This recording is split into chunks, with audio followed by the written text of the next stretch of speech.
3.1절이 어제였던데, 우리나라가 어떤 상황에 있었다가 어떻게 해방을 됐는지 이런 것들을 기억하는 것은 굉장히 유익하고요. 우리가 이 어떤 신념을 가지고 이 땅을 산다고 하는 것 또한 가치가 있는 삶이 아닌가 생각이 됩니다. 오늘 우리가 읽은 이 본문은 모세의 첫 번째 설교에 해당합니다. 그래서 신명기 1장 1절에서부터 4장 43절까지의 기록인데요. 특별히 모세는 어떤 사람입니까? 히브리서 11장 25절 말씀에 보시면 하나님 백성과 함께 고난받기를 잠시 죄악의 낙을 누리는 것보다 더 좋아했던 사람입니다. 이런 사람의 마지막 설교라고 한다면, 유언의 말씀이라고 한다면 대단히 소중한 내용을 기록했을 것이 너무나도 자명합니다. 출애굽기 12장 11절 말씀에 보시면, 출애굽기 11장 11절 32절 보시면 모세가 그의 하나님 여호와께 구하여 이르되 여호와여 어찌하여 그 큰 권능과 강한 손으로 애굽 땅에서 인도해 내신 주의 백성에게 진노하시나이까. 그러나 이제 그들의 죄를 사하시옵소서. 그렇지 아니하시오면 원하건대 주께서 기록하신 책에서 내 이름을 지워 버려 주옵소서. 대단한 사랑, 민족 사랑의 모습을 가지고 있습니다. 우리 신앙인은 두 가지 나라가 있습니다. 하나는 우리가 순례길을 걸어가며 우리가 살고 있는 눈에 보이는 가시적인 나라에 소속이 되어 있고요. 또 하나는 하늘나라 백성입니다. 우리가 하늘나라 백성으로 살아가면서 또 국가라고 하는 틀 속에 살아가기 때문에, 그래서 좋은 지도자를 만나는 것은 대단히 중요한 것이고요. 그래서 우리가 우리 자녀들을 키우면서도 이런 훌륭한 지도자가 될 수 있도록 키우는 이런 역할을 우리 부모님들이 또 해줘야 됩니다. 지도자가 죽음을 눈앞에 두고 백성에게 한 내용이 오늘 본문의 내용입니다.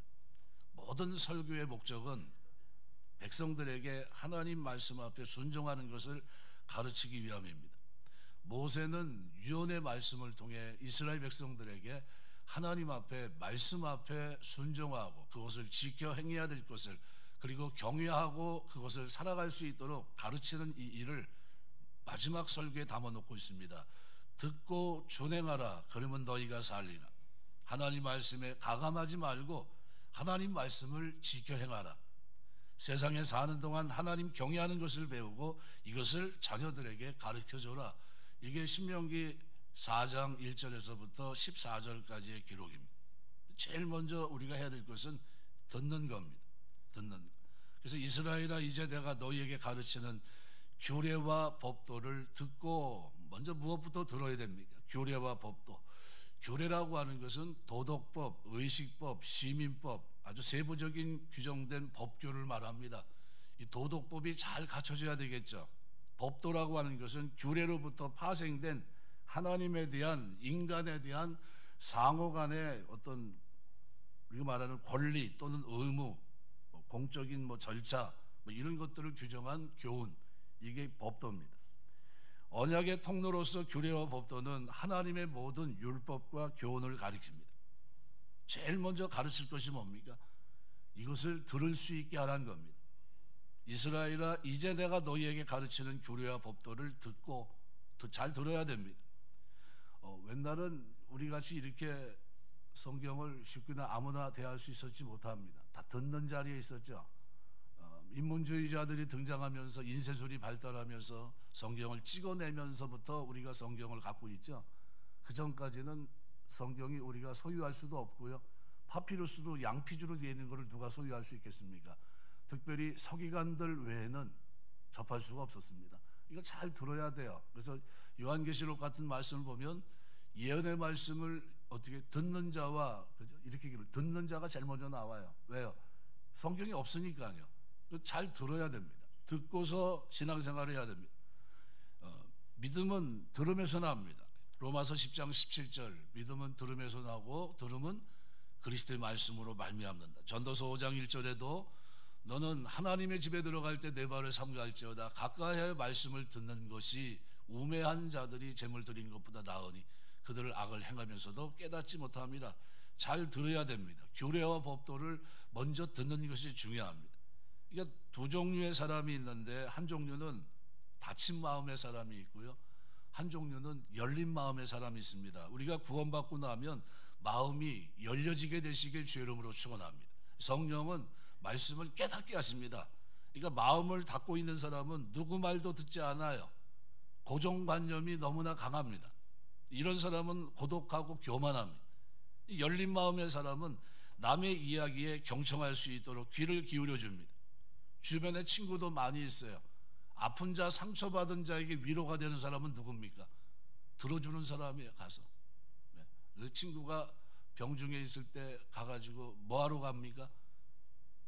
야단치러 가는 건 안 되겠죠. 병문안은 가서 들어주는 거예요. 들어주는 거예요. 필요한 거 채워주고. 열린 마음의 사람은 남의 이야기를 경청합니다. 솔로몬이 하나님 앞에 지혜를 구합니다. 지혜를 구한 그 마음이 열린 마음, 듣는 마음이에요. 하나님, 내가 들을 길을 열어주옵소서, 이런 얘기입니다. 사무엘도 말씀하옵소서 종이 듣겠나이다. 얼마든지 오픈되어 있어요. 말씀만 아시면 교리와 법도대로 내가 살겠다는 겁니다. 주님은 마리아 마르다의 집에 들어가셨을 때 마르다는 음식 준비에 분주했지만 마리아는 그죠? 예수님 앞에 말씀을 듣고 있었습니다. 마르다는 참지 못하고 예수님, 제 동생 좀 내보내 주십시오. 좀 음식을 준비해야 되는데 손이 모자릅니다. 그런데 주님은 그렇게 말합니다.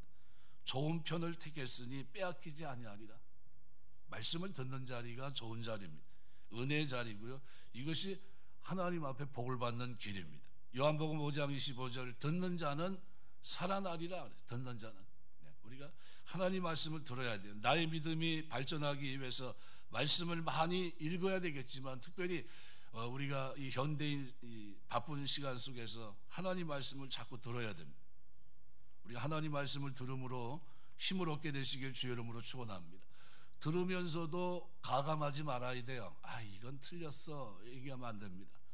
말씀을 듣고 순종할 때 가감하지 말아야 됩니다. 신명기 12장 32절 말씀에 보면 내가 너에게 명령하는 이 모든 말을 너희는 지켜 행하고 그것에 가감하지 말지니라. 더하거나 빼지 말아라. 잠언 30장 6절에도 보면 너는 그의 말씀에 더하지 말라. 그가 너를 책망하시겠고 너는 거짓말하는 자가 될까 두려우니라. 이렇게 얘기합니다. 우리 신앙생활 하면서 하나님 말씀 자꾸 듣는 자리, 이것이 복된 자리라고 생각하고 그 자리에 있게 되시길 주의 이름으로 축원합니다. 하루를 시작하면서 새벽 기도를 왜 합니까? 말씀을 듣는 자리가 복된 자리인 줄 알고 그 자리에 가서 듣고 시작하는 겁니다. 계시록 22장 18절 19절에 보면 이렇게 내가 이 두루마리의 예언의 말씀을 듣는 모든 사람에게 증언하노니 만일 누구든지 이것들 외에 더하면 하나님이 두루마리에 기록된 재앙들을 그에게 더하실 것이요 만일 누구든지 이 두루마리 예언의 말씀에서 제하여 버리면 하나님이 이 두루마리에 기록된 생명나무와 및 거룩한 성의 참여함을 제하여 버리리라. 18절 말씀을 보시면 이렇게 기록합니다. 예언의 말씀을 듣는 모든 사람에게 증언하노니. 왜 듣는이란 단어가 왜 들어갔을까요? 성경을 갖고 있지 않았습니다. 예언의 말씀을 듣는 것과 읽는 것과 그 가운데 기록한 것을 지키는 자가 복이 있다. 이게 요한계시록의 첫 번째 복인데 일곱 번째는 이 예언의 말씀을 지키는 자가 복이 있다. 듣는 거는 뭘 전제합니까? 지키는 거, 그렇게 행하겠다고 하는 것을 전제하는 겁니다. 그러니까 우리가 선생님 설교 참 잘 들었습니다. 그거는 몇 프로입니까? 그거는 50%예요. 그러면 살아내야 될 삶을 살아낼 때 그게 100%입니다. 왜 들었습니까? 그 교리와 법도를 그렇게 살려고. 이게 하나님 뜻이구나, 하나님 백성이구나 라는 거죠. 그게 너무나 중요합니다. 말씀에다가 말씀이 없는 것을 더 가미하면 그게 뭡니까? 신비주의가 되는 겁니다. 신비주의. 저 사람은 말씀에도 없는 걸 얘기를 해. 혹해서 쫓아갈 이유가 하나도 없습니다. 미혹당할 이유도 없고요.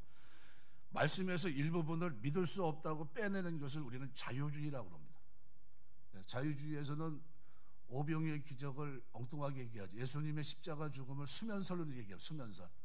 자고 일어났더니 그렇게 된 거야. 말도 안 되는 그런 얘기를 합니다. 그러니까 말씀을 더하지 아니하고 빼지 않고 그대로 믿고, 이것이 개혁주의, 우리가 지향하는 칼빈주의입니다. 칼빈주의. 우리는, 우리 교회는 어디에 속해 있냐면요, 개혁주의에 속해 있어요. 개혁주의. 하나님 말씀을 더하거나 빼지 않습니다.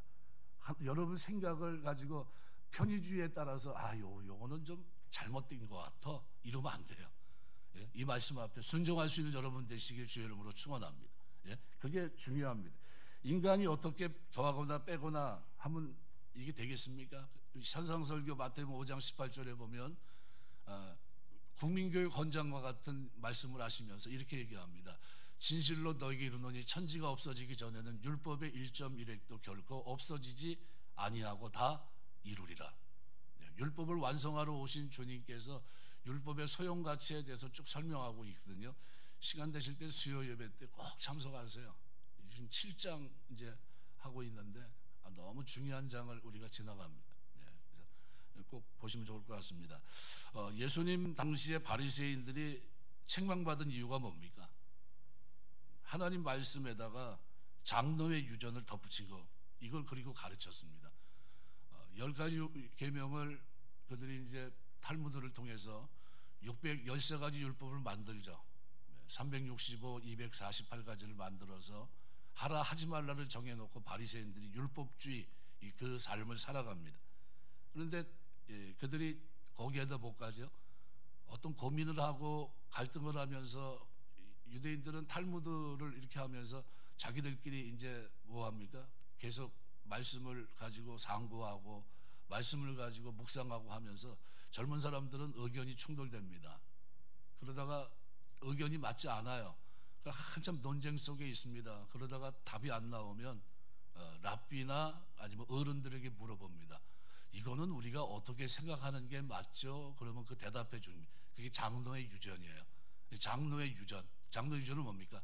어른들이 살아갔던 삶의 모든 노하우, 성경을 지켜 행했던 그 삶, 그것까지 더했다는 겁니다. 그래서 바리새인들이 책망받은 이유는 말씀에다가 장로의 유전을 덧붙여 가르쳐 그리고 그것을 지켰기 때문입니다. 성경에 가감하면 역사가 나타나질 않아요. 그러니까 설교를 듣고 우선 어떻게 해요? 집어넣어야 됩니다. 마음속에 집어넣고 기도하면서 묵상해보고 그 다음에 어떻게 해야 됩니까? 실천해야 됩니다. 그러면 하나님의 능력이 나타나요. 가감 없이 받아들여야 됩니다. 그죠? 말씀을 순종할 때 기적이 일어나고 이해가 되고 은혜를 받게 됩니다. 그런데 말씀에 가감하지 못하면, 그죠? 가감하는 이 잘못된 이 태도가 결국은 순종할 수 없게 만듭니다. 경외하지 못하게 해요. 그죠? 그렇게 살지 못하게 합니다. 규례와 법도대로 살지 못하게 해요. 하나님은 오늘 우리가 규례와 법도 속에 살기 원하십니다. 누구보다도 뛰어난 도덕성, 시민의식 뭐 이런 걸 가지고 살기 원하시거든요. 그래서 이 규례와 법도라고 하는 이 단어는 4장 1절에 보면 이렇게 표현합니다. 이스라엘아, 이제 내가 너희에게 가르치는 규례와 법도를 듣고 준행하라. 그리하면 너희가 살 것이요 너희 조상의 하나님 여호와께서 너희에게 주시는 땅에 들어가 그것을 얻게 되리라. 4장 1절은 설교를 시작하면서 모세가 아주 간단하게 결론적으로 얘기하는 겁니다. 이스라엘아, 내가 너희에게 가르치는 규례와 법도를 듣고 준행하라는 겁니다. 그죠? 그냥 너희 멋대로 그냥 설정하지 말고 없는 거 만들어 지어내지도 말고 있는 거 제하지도 말고, 그러면 너희가 어떻게 된다고요? 살 거다. 너희 조상의 하나님 여호와께서 너희에게 주시는 땅에 들어가 그 모든 것을 얻을 수 있다는 겁니다. 그래서 규례와 법도, 특별히 들으라라는 쉐마라고 하는 단어, 이 단어는 결국 1절 말씀은 이런 얘기입니다. 이제 이스라엘아, 내가 너희에게 행하라고 가르치는 규례와 법도를 들으라. 함축하면 그런 내용입니다. 그래서 이 듣는다는 것이 굉장히 중요합니다. 말씀을 듣는 게. 그래서 들으면서도 지금 그죠? 생각을 하십니다. 어떤 생각을 합니까? 어디까지 내가 수용을 해야 될까? 한 70%? 아니면 60%? 아니면 100%? 이 생각이 있거든요. 라틴 신학에서는 성경을 노마스라고 부릅니다.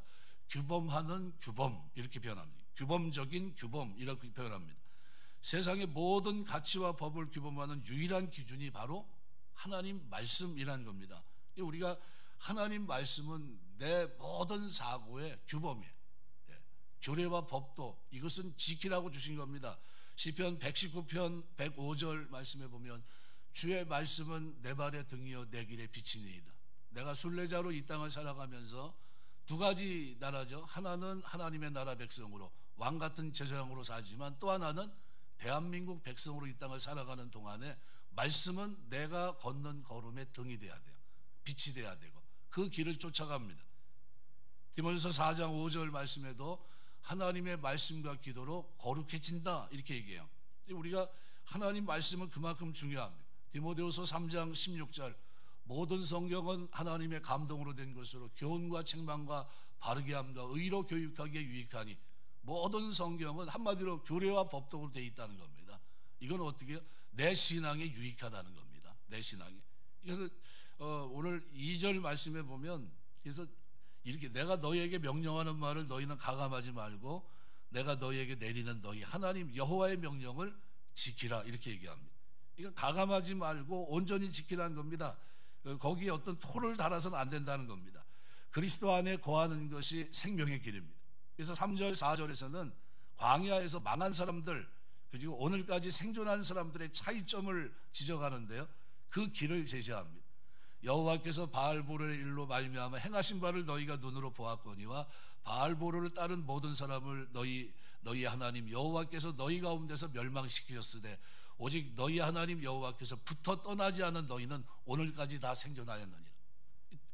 광야에서 망한 사람과 광야에서 사는 사람들의 차이점을 언급한 겁니다. 여호와께 붙어 떠나지 않은 것이 그들이 생존해서 약속의 땅에 들어갈 수 있게 된 비결이라는 겁니다. 그럼 우리에게 하나님 말씀은 뭡니까? 천국에 들어가는 동안 우리가 이 땅에서 붙잡고 살아야 될 생명의 말씀이에요. 생명줄입니다.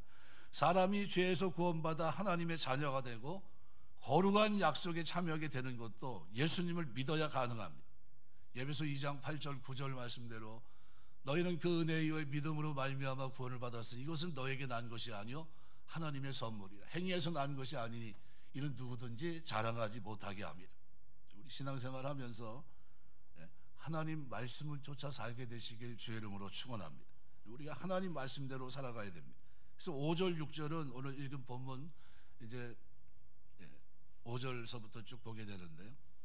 하나님 말씀대로 행하는 것이 지혜라는 겁니다. 그래서 이스라엘 족속이 약속의 땅 가나안에 들어가서 모세에게 들은 바 하나님의 법도를 힘써 지키면 지혜 있는 백성으로 인정받게 될 것이다 이렇게 언급해요. 말씀을 지켜 행하는 데 힘이 있는 겁니다. 야고보서 1장 22절부터 25절 말씀에 보면 너희는 말씀을 행하는 자가 되고 듣기만 하여 자신을 속이는 자가 되지 말라. 누구든지 말씀을 듣고 행하지 아니하면 그는 거울로 자기 생긴 얼굴을 보는 사람과 같아서 제 자신을 보고 와서 그 모습이 어떠했는지를 곧 잊어버리거니와 자유롭게 하는 온전한 율법을 들여다보고 있는 자는 듣고 잊어버리는 자가 아니요 어떤 자입니까?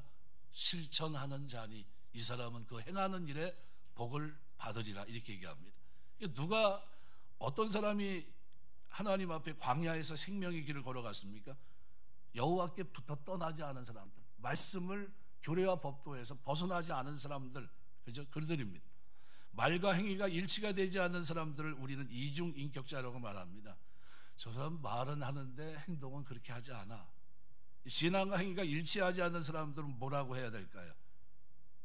주님은 아주 심하게 그들을 질타하셨습니다. 뱀들 또는 독사의 새끼들이라고 표현합니다.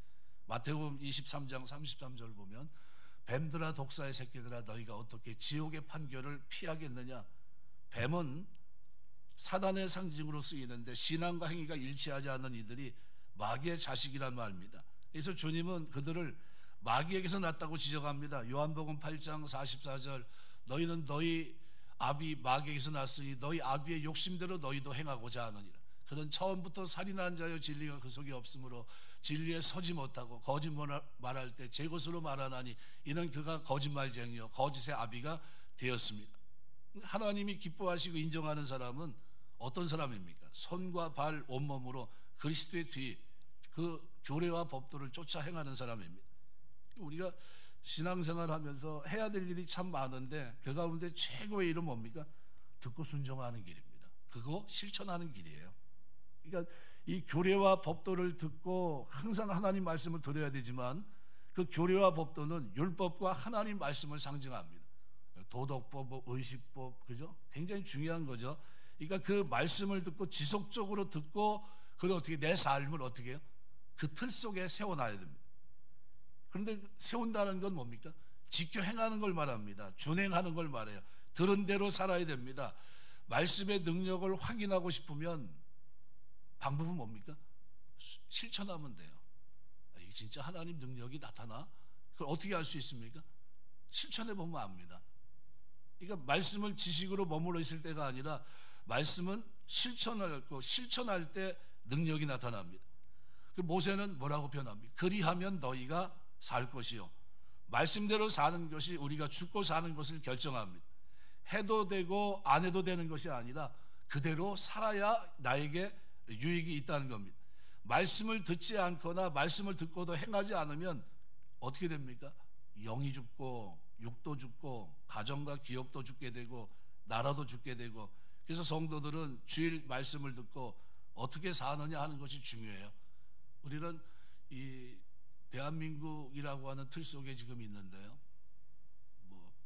우리 이 중에는 여당을 지지하는 사람도 있고 야당을 지지하는 사람도 있고요. 다 지지하는 게 다 틀립니다. 저는 여당 야당을 이렇게 얘기하지 않아요. 저는 예수당입니다. 근데 요즘은 또 예수당이라고 또 이게 타이틀을 또 들고 나와요. 아주 불편하게. 그러면 안 되는데, 예수당은 어떤 당이 예수당이냐면요, 오늘 6절에 보면 이렇게 표현합니다. 너희는 지켜 행하라. 이것이 너희 민족 앞에 너희의 지혜요 너희의 지식이라. 그들이 이 모든 규례를 듣고 이르기를 이 큰 나라 사람은 과연 지혜와 지식이 있는 백성이로다 하도다. 무슨 얘기입니까? 규례와 법도를 따라 의의 길 거룩한 길을 걷는 그 사람이 예수당입니다. 여러분이 누구를 눈여겨보셔야 되냐면요, 국회의원이 됐든 누가 됐든 그 사람이 하나님 중심으로 누가 봐도 털어도 먼지가 나지 않는 깨끗한 삶을 살아가는 사람이 있는지를 유심 보셔야 돼요. 그 사람을 위해 기도해 주셔야 됩니다. 하나님 예수 잘 믿고 하나님 경외하며 이 땅을 살 수 있는 규례와 법도를 가지고 하나님의 복음을 위해 쓰임받을 수 있는 사람 한 사람만 이 땅에 세워주옵소서. 요셉 같은 사람, 다니엘 같은 사람이에요. 사드락 메삭 아벳노고 같은 사람입니다. 규례와 법도가 그에게 딱 세워져 있으니까요, 뜻을 정하고 신념 가지고 살아갑니다. 하나님 앞에 경외하며 살아가요. 이런 사람이 지금 이 나라에 필요한 거고, 그 삶을 살아야 될 사람이 누구냐면요, 바로 생명, 오늘 우리입니다. 우리 예수 믿는 사람들이 살아내야 될 삶이 바로 그거예요. 그리하면 너희가 살 것이요. 4장 1절에 여호와께서 너희에게 주시는 땅에 들어가 그것을 얻게 되리라. 말씀은 우리를 죄에서 끌어내는 은혜이지 계속 죄 안에 뒹굴게 허락해주는 은혜가 아닙니다. 말씀을 가감없이 듣고 지키는 것, 이것이 거룩한 은혜예요. 이것이 충만해야 됩니다. 규례와 법도를 누가 뭐라고 해도 타협하지 않고, 내가 하나님 백성이고 내가 이 땅에 속해 있고 이 나라 백성이지만 내가 천국에 속해 있고 그 가치가 너무 크기 때문에 나는 하나님의 규례와 법도를 가지고 형제들아 나는 범사 양심을 따라 섬겼다 하면서 살아낼 수 있는 사람, 그 사람이 필요한 겁니다. 중세 야만족들이 로마를 힘으로 무너뜨렸는데 바바리안들이죠. 나라를 경영할 능력이 없었습니다. 유럽은 어떻게 됐습니까? 천년 암흑기에 접어들어갑니다. 힘으로 땅을 차지하는 것은 세상의 다른 민족도 얼마든지 할 수 있어요. 그러나 이스라엘 백성은 하나님께서 원하는 건 그게 아니에요. 하나님 백성은 그들을 하나님의 법으로 그 땅을 다스려야 됐던 겁니다. 말씀을 듣고 규례와 법도를 어떻게 해요? 실천하며 그 땅을 경영할 때 그것을 지켜보는 다른 백성들이 영적으로 감동받고 마음으로부터 존경하게 되고 그들이 돌아오는 역사들이 일어나는 겁니다. 이거를 하나님께서 원했던 거예요. 가나안 땅에 들어가서 그들을 몰아내고 이스라엘 백성을 가나안을 축복으로 주셨던 이유는 뭡니까? 바로 그것 때문이었어요. 그런데 가서 그렇게 살아냅니까? 살아내지 못합니다. 미국이라고 하는 나라가 한때 비슷한 류의 나라였습니다. 물질적으로 강하고 군사적, 경제적 그 강하기 때문에 미국이란 나라가 떴던 나라가 아니라요, 전 세계에서 가장 많은 구호물자를 보내 나눠주고 약자를 배려할 줄 아는 그런 나라, 청교도가 세운 나라, 이 나라가 어떤 나라입니까? 미국이란 나라였습니다. 그런데 어때요? 지금의 미국은 세계를 이끄는 크리스찬 국가의 도덕성과 사랑과 구제의 길을 버리고 미국 우선주의를 외치면서 힘으로 밀어붙이는 것, 이것은 청교도들이 기도로 세운 미국이 아닌 겁니다. 잘못된 거죠. 그죠? 기도해 주셔야 돼요. 이 나라가 미국 우선주의로 가지 않도록 그래서 세우면서 약한 자를 배려하고, 그죠? 반드시 구제하도록 되어 있거든요.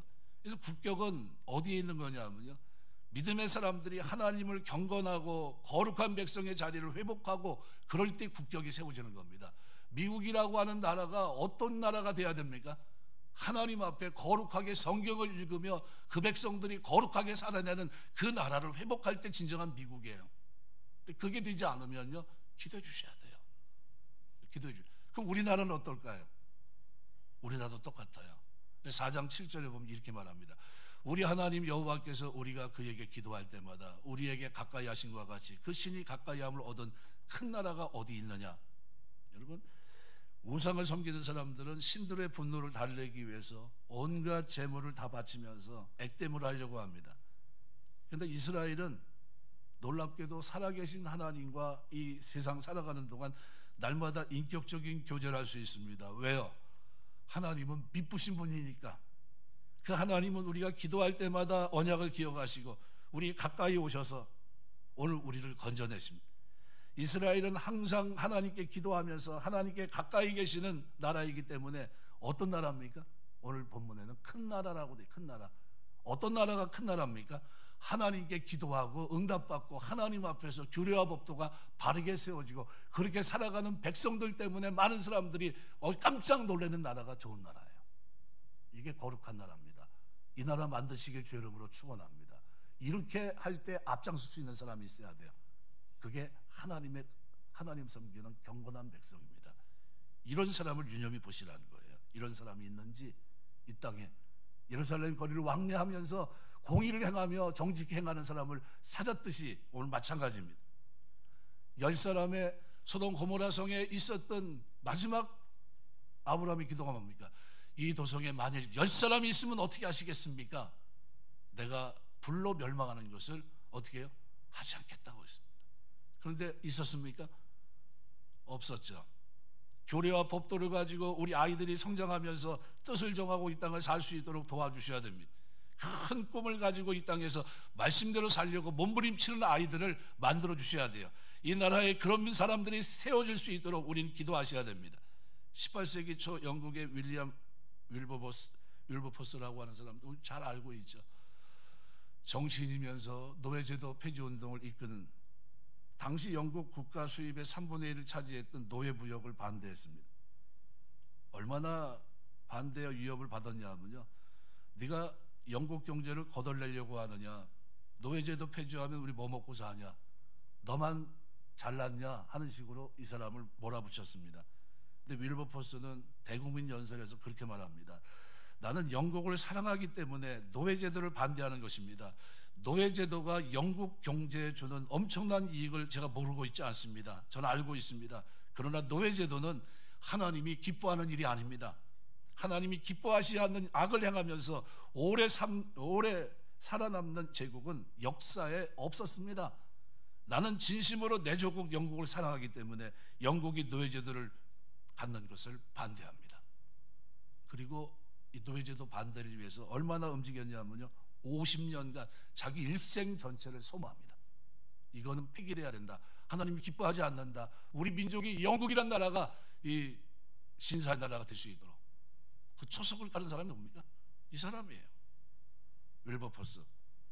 마침내 노예제도를 영국에서 폐지시킵니다. 영국을 지금 좋은 나라라고 부릅니까? 나쁜 나라라고 부릅니까? 예, 그나마 좋은 나라로 부르고 있어요. 누구 때문입니까? 깨어있는 의식 있는 하나님을 경외하는 한 사람이 말씀 앞에 이것은 진정한 가치가 아니다. 이것은 우리가 추구해야 될 나라를 사랑하는 사람들이 이것에 그냥 순종하고 쫓아갈 그런 제도가 아니라는 거예요. 이 제도는 무너져야 될 제도라는 겁니다. 그렇게 살아갔던 사람이 또 한 사람이 있어요. 미국에 아브라함 링컨이에요. 그거 해방을 위해서 움직였던 겁니다. 그의 일생의 자음은 뭡니까? 크린 마음입니다. 크린 마음. 나는 깨끗한 마음으로 살겠다는 게. 그리고 그 백성들을 위해서 어떻게 일생을 소모합니다. 정말 하나님께 기도하면서 하나님의 눈으로 조국을 사랑하는 사람들은 자기 조국이라고 하면서 무조건 감싸지 않습니다. 자기 조국이 하나님 앞에 악을 행하고 있다면 솔직하게 회개하고 바로잡으려고 노력해야 돼요. 기도해야 되고요, 부르짖고 강청하면서 회개하셔야 됩니다. 왜요? 우리는 대한민국을 사랑하기 때문이고요, 우리는 천국 백성이기 때문입니다. 하나님은 세상의 모든 영역을 통치하십니다. 그러므로 하나님의 사람들도 세상의 모든 영역 속에서 하나님의 통치를 모셔드려야, 그 속에서 하나님의 통치를, 하나님의 나라 영역이 우리 때문에 조금씩 바뀌어야 돼요. 내가 있는 그 자리가, 내가 행하는 그 속에서 하나님의 나라가 회복이 돼가요. 어둠이 물러가고 죄악이 물러가고 거기에 어떻게 하나님의 백성들이 자리를 잡아가야 돼요.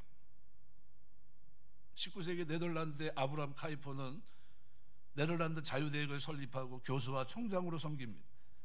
언론의 중요성을 그가 일찍이 간파하고 일간지 주간지를 창간해서 45년 동안 편집장으로 일했던 사람입니다.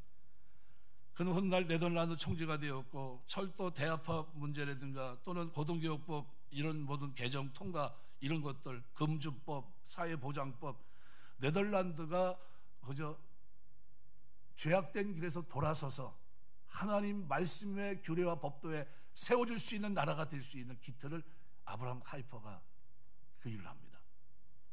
그리스도인은 하나님 영광을 돌리기 위해서 세상을 변화시켜야 되고 잘못된 제도에 순응할 수 없고 제도를 바꿔야 된다 하는 생각이 그의 생각이었습니다.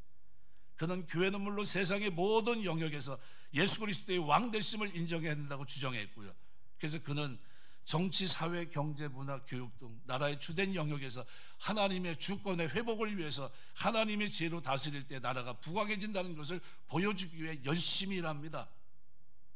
얼마나 열심히 일했는지, 하나님이 기뻐하시고 좋은 나라를 세우기 위해서 항상 기도하고 생각하며 부지런히 뛰었던 그를 사람들은 10개 머리와 100개의 손을 가진 사람하고 그 사람을 칭송합니다.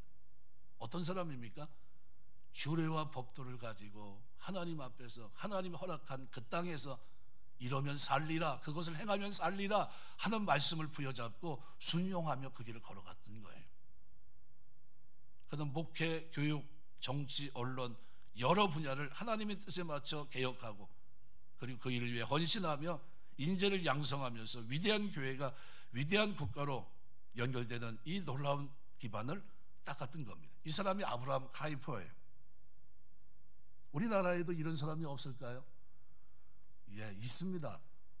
한국 대학생 선교회 CCC, 뭐 여러분 잘 알고 대학 선교회를 만들었던 총재 김준근 목사님이죠. 이 사람은 자기 시 민족 복음화의 꿈이라는 시에서 이렇게 얘기합니다. 어머니처럼 하나밖에 없는 내 조국 어디를 찔러도 내 몸같이 아픈 조국, 이 민족 마음마다 가정마다 교회마다 사회 구석구석 금수강산 자연 환경에도 하나님 나라가 임하게 하시고 뜻이 하늘에서처럼 이 땅에 이루어지게 하옵소서. 이 땅에 태어나는 어린이마다 어머니의 신앙의 탯줄, 기도의 젖줄, 말씀의 핏줄에서 자라게 하시고 집집마다 이 집의 주인은 예수님이라고 고백하는 민족, 기업주들은 이 회사의 주인은 예수님이고 나는 관리인이라고 고백하는 민족, 두메마을 눈으로 보시죠. 또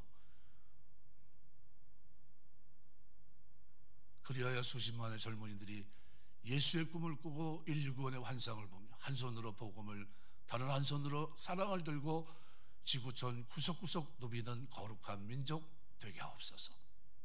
어창합니까? 잘못된 시인가요? 이 사람만 꿈꾸는 게 맞습니까? 그는 이미 고인이 되셨지만요, 그렇죠, 우리에게 남겨준 것이 있어요. 그것이 뭡니까? 규례와 법도를 들으며 그대로 지키면 행하면 살리라, 이 말씀을 그대로 실천했던 겁니다. 제가 얼마 전에 말씀을 맺겠습니다. 신앙생활을 하면서 그리스도인들에게 결심, 신념이 왜 중요한지 이걸 한번 말씀하면서 제가 마크 트웨인의 소설 허클베리 핀 모험이란 이걸 제가 한번 설명을 해준 적이 있는데요. 개구쟁이 허클베리 핀이 도망친 도의 짐과 함께 미시시피 강을 뗏목을 타고 여행하면서 겪게 되는 이야기를 담고 있는데요. 모험은 즐거웠습니다. 여행하는 내내 허골베리 피는 괴롭혔던 문제가 그 마음속에 하나가 있었는데, 그 당시에 노예제도를 찬성했던 교회는 도망친 노예를 신고하지 않으면 지옥에 간다고 가르쳤어요. 말도 되질 않죠. 지금은 어떻게 이것이 얼마나 큰 죄라는 것을 알죠. 근데 허클베리 피는 교회에서 배운 교육과 세계관으로 인해서 너무 괴로웠습니다. 고민을 거듭하던 끝에 허클베리 피는 결국 짐의 주인에게 편지를 씁니다. 하지만 편지를 쓴 다음 허클베리 피는 곧바로 편지를 찢으면서 이렇게 다짐해요. 그래, 좋다. 나 지옥으로 가겠다. 지옥에 가더라도 짐과의 우정은 배신할 수 없다. 이것이 허클베리 핀이 가졌던 고백입니다. 뗏목 여행이라는 특별한 체험이 허클베리 핀과 흑인 노예 짐을 동등한 위치에서 서로를 경험하게 했고 인정하게 했고, 그 결과 두 사람은 서로의 다른 점은 물론이고 잘못된 세계관까지 뛰어넘을 수 있었습니다. 이 허클베리 핀과 흑인 노예 짐의 우정은 노벨 문학상을 받은 오에 겐자부로의 삶을 지탱해 준 이야기가 됩니다. 태평양 전쟁에서 일본이 패망합니다. 그 직후 오에 겐자부로는 학교 선생님으로부터 이런 얘기를 들어요. 일본은 망했으니 이제 각자 자기만의 방침을 세우고 살아가라고 하는 충격적인 말을 전해 듣죠. 얘들아, 여태까지의 국가 방침은 사라졌다. 이제 일본은 패망했고 엉망진창이 되었다. 너희들 한 사람 한 사람이 자기 방침을 세우고 살아가는 것이 좋을 것이다.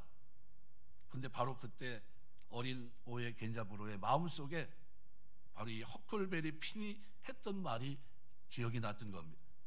그래, 좋다. 나는 지옥으로 가겠다. 그는 어렵게 구한 공책 첫 페이지에 문장을 적어놓고 이것을 평생 자기 삶의 원칙으로 삼습니다. 그리고 신념 있게 살아요. 시간이 흘러 오에 겐자부로가 노벨 문학상을 받게 됐을 때입니다.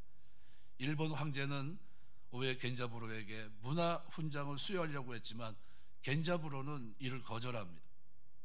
민주주의에 군림하려는 권위 가치를 인정할 수 없다는 평상시 그의 신념을 그는 마지막에 드러냅니다. 나는 이 군국주의, 그죠? 이것을 지향하며 전 세계를 전쟁으로 피를 흘리게 했던 이 나라의 황제가 주는 이 패를 나는 받을 수 없다는 거예요. 나는 이미 떠났다는 겁니다. 내 마음속에는 그게 아니라는 거예요. 그렇다고 한다면 모세의 설교를 통해 여러분은 뭘 기억하십니까? 이 시대를 살면서 하나님의 나라와 그리고 이 세상을 지나가는 동안에 오늘 우리는 꼭 한 가지를 기억하셔야 돼요. 내가 살 수 있는 길을 위해서 모세는 이스라엘 백성들에게 규례와 법도 이것을 듣고 지켜 행하면 살리라, 이 얘기를 했던 겁니다. 그리고 우리가 이렇게 얘기할 수 있어요. 그래, 좋다. 나는 어떤 일이 있어도 규례와 법도를 지키는 사람이 될 거다. 나는 어떤 일이 있어도 이 민족의 리더는 규례와 법도를 지키며 하나님을 두려워하는 사람이 세워야 되고, 하나님을 두려워하는 사람이 사회 각 직장에 사회, 문화, 여러 가지 다명대 모든 영역에 하나님을 두려워하며 규례와 법도를 가지고 살아낼 수 있는 이 사람이 세워지는 것, 이 일을 위해서 나는 헌신해야 되겠다.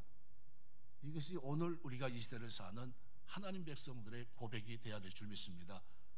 우리 주일학교 중고등부 아이들을 선생님들이 잘 키워내야 돼요. 왜요? 이 규례와 법도를 가지고 누가 뭐래도 소신껏 양심을 따라 하나님 백성으로 살아낼 수 있도록 만들어주셔야 돼요. 뜻을 정하고 굽히지 않고 나는 하나님 백성으로 이 땅을 살고 있다는 것을 놓치지 말아야 돼요. 그래야 비굴하게 살지 않습니다. 그래야 하나님 경외자에서 떠나지 않아요. 이것이 3.1절을 기념하며 오늘 우리가 이 시대를 지나가는 오늘 우리의 결단이 되어야 될 줄 믿습니다. 살아가면서 나는 지금 어떻게 살아왔는가를 돌아보시고요. 그리고 내 자녀들이 어떻게 걸었으면 좋겠는가를 생각해 보시면서 기도하시기 바랍니다. 하나님, 내가 그렇게 살지 못했다면 내가 살아가면서 이 규례와 법도를 듣고 이제는 행할 수 있도록 내 마음과 생각과 삶을 붙들어 주시고 내가 본이 되게 하시고 그리고 그런 사람이 리더가 돼서 이 민족을 끌어갈 수 있도록 하나님 붙들어 주시옵소서 기도하고, 여러분의 자녀가 이 시대 속에서, 이 두 나라 속에서 제대로 된 모습을 가지고 살 수 있는 자녀로 만들 수 있는 축복이 저와 여러분의 신앙생활 속에 있게 되시길 주의 이름으로 축원합니다. 기도하겠습니다.